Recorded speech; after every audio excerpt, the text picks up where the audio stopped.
Homer et Bart ont lancé 500 feux pour piéger le président. Après le lancement, Homer se cache dans les buissons. George, croyant ses fils revenus, ouvre la porte et voit son fils voler dans les airs. Homer crie à Bart de mettre de la colle sur la tête de George et fixe une perruque dessus. George n'a pas le choix et doit se présenter au discours avec cette coiffure, devenant la cible des ragots. Pour se venger des Simpsons, George fonce avec sa voiture dans leur jardin, causant des dégâts. Furieux, Homer prend Bart et contre-attaque. Il s'infiltre discrètement chez George par les égouts, Bart apportant une boîte de sauterelles. Pendant ce temps, George, ayant évacué sa colère, descend de sa voiture, satisfait, mais aperçoit soudain Homer et Bart.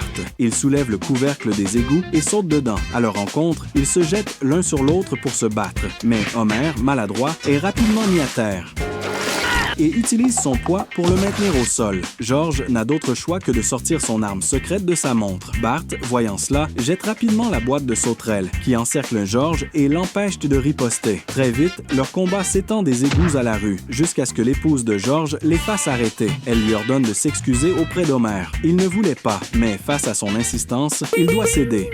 Le lendemain matin, l'épouse de George fait ses adieux aux Simpsons. George la presse de monter dans la voiture et quitte les lieux. Peu après, la maison est vendue à l'ancien président. Il salue Homer, discute brièvement, découvre qu'ils partagent non des intérêts similaires et propose d'aller prendre un verre.